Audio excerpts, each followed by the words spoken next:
The neighborhood first noticed Adrian Vale on a cold Thursday evening in October.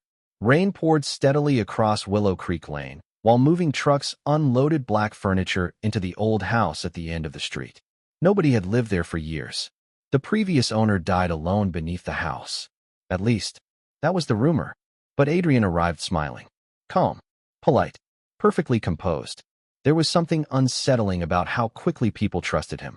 Within days, he knew everyone's names. Within weeks, the neighborhood loved him. He fixed broken fences for free, shoveled snow before sunrise, helped elderly neighbors carry groceries without ever being asked. Every evening, children gathered near his porch while Adrian told quiet stories beneath the dim yellow porch light. Stories about lonely people, lost places, forgotten things. The parents found him strange, but harmless. Honestly, one woman laughed during a barbecue. He's probably the nicest man on this street. And for a while, everything felt normal, until the animals started disappearing. First, a Labrador named Benny vanished during an evening walk. Then 2 cats disappeared within the same week. Search parties combed through nearby woods. Children taped missing posters across telephone poles. But nothing was ever found.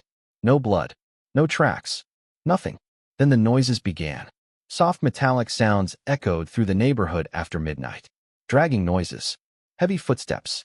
Sometimes, what sounded like crying beneath the ground. Residents blamed raccoons, old pipes, overactive imaginations. But eventually, everyone noticed the same thing. The noises always came from Adrian's house, especially the basement. After that, people started paying closer attention. The lights beneath his home stayed on almost every night until dawn. No garbage was ever left outside. No visitors were ever seen entering or leaving. And despite living alone, Adrian constantly bought enormous amounts of food.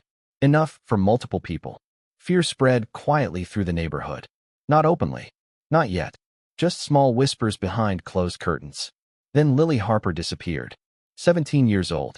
Last seen walking home during heavy rain 3 streets away from Adrian's house. The neighborhood exploded into panic. Search helicopters circled through the night. Police searched nearby forests. Volunteers flooded social media with missing posters. Parents stopped allowing children outside after sunset. But Adrian remained calm through all of it. Too calm. During one neighborhood meeting, someone finally whispered the thought everyone feared. What if Adrian knows something? The room fell silent immediately. Nobody wanted to say yes, but nobody said no. And after that, everything changed. Neighbors stopped waving at him. Curtains shifted whenever he walked outside. People crossed the street to avoid him. Children were called indoors the moment he appeared. But Adrian never reacted. Not once. Every morning, he continued watering his flowers beneath the gray morning sky, smiling politely, as if nothing had changed. That was the part people hated most. How calm he remained while fear consumed the entire street. Then came the screaming. At exactly 2:13 a.m., Mrs. Wheeler called the police after hearing violent screaming beneath Adrian's house. Not arguing, not crying, screaming. Police arrived within minutes. Red and blue lights flooded Willow Creek Lane, while terrified residents gathered outside beneath the freezing rain. And through it all, Adrian stood calmly on his porch, hands inside his dark coat pockets. Expression unreadable. One officer approached cautiously. "Sir, we need to search your basement." For the first time, Adrian's smile disappeared. Not angry, not afraid, just sad. Then quietly, he stepped aside. The officers entered the house. The neighborhood waited in silence. 5 minutes passed, then 10, then 20. Nobody spoke, until suddenly, one officer stumbled out the front door looking pale, terrified. People panicked instantly. "What's down there? What did you find?" But the officer couldn't answer. Then the ambulances arrived. Not one, 7. Parents began screaming. Reporters flooded the street before sunrise. And by morning, every news station carried the same horrifying headline. Children found hidden beneath local home. The neighborhood turned on Adrian instantly.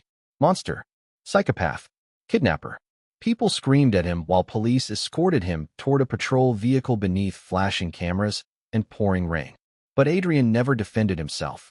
Not once. Then Lily Harper emerged from the ambulance. Alive, shaking violently beneath a blanket. The entire street froze. Then another child appeared. And another. And another. 7 children in total. All alive. All missing from abusive homes across multiple cities. One child had cigarette burns across his arms. Another refused to speak entirely. A third panicked whenever adults came too close. The truth spread slowly afterward. Painfully slowly. The children had not been kidnapped. They had run away. Some escaped violent parents. Others fled abusive foster homes. One had been reported missing for almost 2 years. And somehow, every single one eventually found Adrian. Police searched the basement expecting horror. Instead, they found beds, medicine, food, books, warm blankets, a hidden shelter. Adrian had secretly protected runaway children the system failed to save. But legally, he had still hidden missing minors from authorities. The media destroyed him anyway. News stations called him dangerous, unstable, manipulative. Psychologists debated his mental state online for weeks. Some called him a hero. Others called him deeply disturbed. The neighborhood avoided speaking about him entirely after that, especially when police discovered the letters. Hundreds of handwritten notes hidden inside boxes beneath the basement stairs. Letters written by abused children over the years. Every single one ended with the same sentence. He listened. Months later, the house at the end of Willow Creek Lane became empty again. Nobody bought it. Nobody walked near it after dark. But sometimes, late at night, neighbors still claimed they saw a faint basement light glowing beneath the house. And every time they passed the property, they remembered the same horrifying realization. The man they feared most was the only person actually protecting anyone. Because the truth about monsters is that they rarely look frightening. Sometimes, they look kind. And sometimes, the people judging them are far worse.